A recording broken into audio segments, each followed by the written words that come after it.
So hopefully you just finished watching the music video Gravity.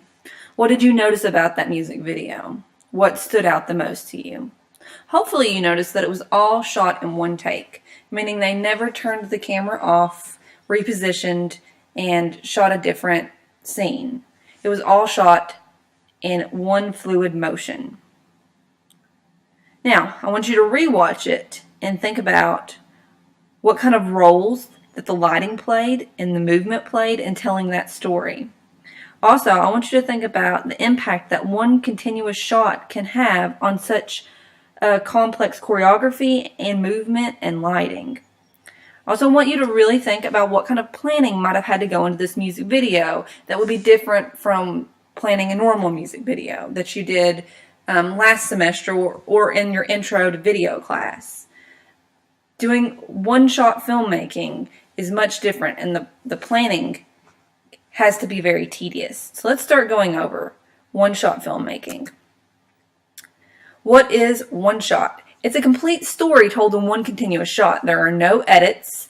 Planning is critical. Complicated in planning, yet simple in execution. That means you have to put a whole lot of planning into it. So if you practice, you plan all of your shots out, how you're going to move the camera exactly, that's going to take a whole lot of time. But when you actually shoot it, so for instance, this music video, when they actually shot it, it only took 3 minutes to shoot because it was in one continuous shot. When normally you might do several takes over and over again of one shot in a music video. This one, everything has to be perfect the first time, well, not the first time around, but in one continuous take. So you might do that one continuous take several times, but all in all, the actual completed project that people see, that part took 3 minutes. The purpose of one shot. It's to show an idea or a storyline in one take. It demonstrates the importance of planning. So using storyboards or shot lists before you pick up the camera is super important. The filmmaking process and the time ratio is: development takes the most time. Pre-production is next in line. Production takes the least amount of time because it's only going to take the amount of time that it does for the one shot. And then post-production takes a little bit of time. So 7, 5, 1, 3. So development takes the most. Pre-production's next. Production is the least amount of time. And post-production takes a little bit of time so that you can color correct and fix any audio. So I want to talk about Hitchcock just a little bit. Hitchcock filmed each segment in The Rope in at least 10-minute segments. So instead of, having shot by shot planned out where he would take a shot and then stop the camera, reposition, maybe focus on a different character, take a shot there, everything in that 10 minutes was filmed in one shot. So it was definitely an interesting technique. It was, The Rope was actually one of Hitchcock's most experimental films. It abandoned every standard of film techniques to allow for unbroken, very long scenes. So this is a technique that professionals use, and it requires a lot of planning, but the outcome can be really cool. Alright, so the one-shot structure has the beginning, middle, and end. You're going to introduce your characters. You're going to make plot. There's going to be a rising conflict. There's going to be your climax. And, of course, there's going to be a resolution. It's going to be the same story structure that you use in a normal short film or music video. So here we are developing the one shot. So you need to ask yourself when you're deciding what your short film is going to be about. What is the story about?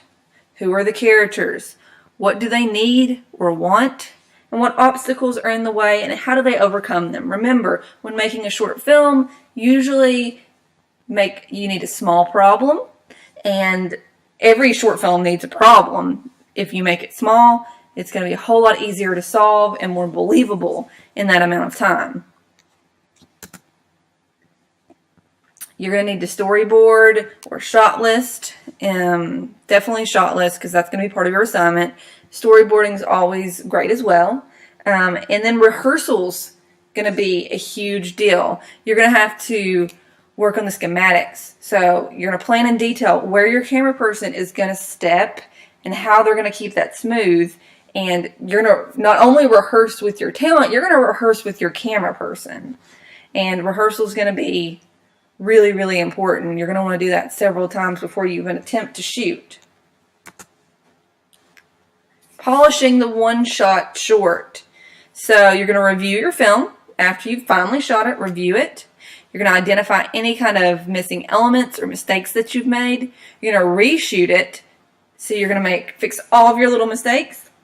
And then you're going to go into editing. You're going to add your sound effects in.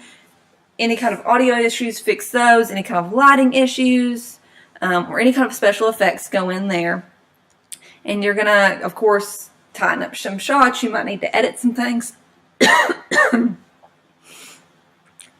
Everything that goes into normal post-production. Excuse me. All right. So you are ready to shoot your one-shot short. This week, you're going to go ahead and turn in your shot list. And you're going to start shooting your one-shot short and practicing. Next week, you will have time to edit and reshoot. And then you'll have to turn it in. So make sure you have a small problem you can solve. Everything's going to be done in one take. So make sure you really take time to plan.